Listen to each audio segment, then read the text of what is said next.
Hey everybody, it's me, Scott, and I'm here at Stronger Yoga with my dear friend Shalisa. I love you for doing this. Shalisa is the strongest girl I know, so I'm so glad that she's here.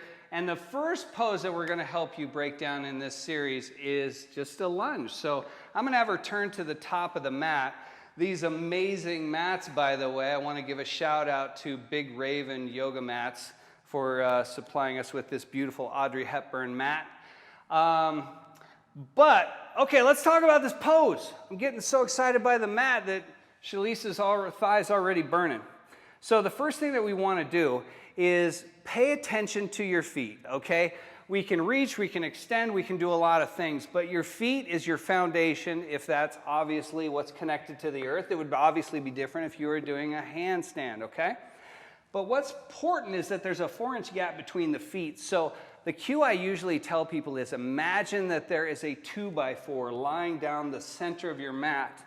And if you were to slide your back foot forward, watch Shalisa slide her foot forward. She doesn't kick the block, she slides her foot to the other side of it, okay? So she'll slide her foot directly back again so that she maintains that gap between the feet. She's going to be really wobbly if one foot is standing behind the other, like you were standing on a balancing beam. We want to be stable. So let's start with that. Next is we want to make sure that the shank, and that also means the shin, is going to be parallel to whatever wall is in front of your knee, okay? So obviously, if you need to, you can straighten that leg a little bit, and you can also, if you need to make the lunge a little bit easier, you can slide the back foot a little bit forward.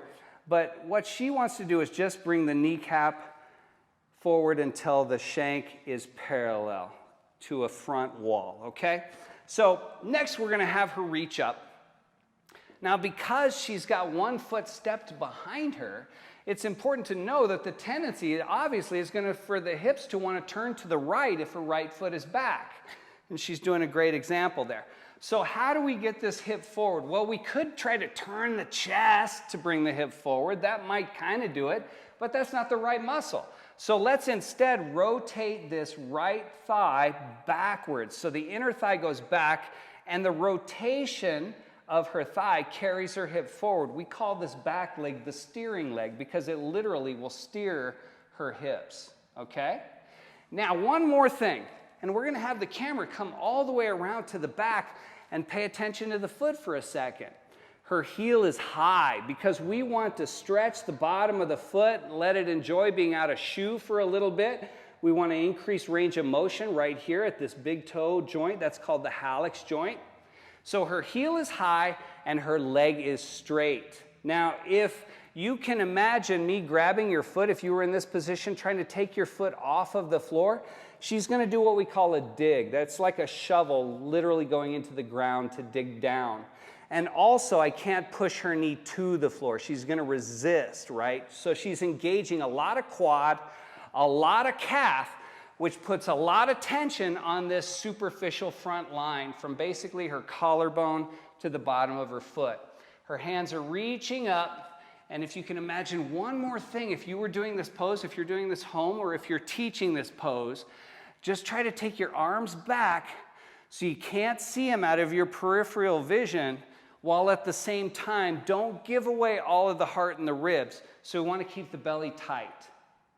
So thumbs back, belly tight, back leg straight, back heel high, hips neutral, and this foot nice and flat. We're here to help you make your yoga poses and your yoga practice stronger. We'll see you soon with another tip. Hey everybody, thanks for checking out this video on Anjaneyasana. I hope it helped you with your practice today. Be sure and leave us a comment. Let us know what tip helped you the most. And also you can drop us a comment. Let us know what pose you'd like us to do a video on next. Thanks for watching.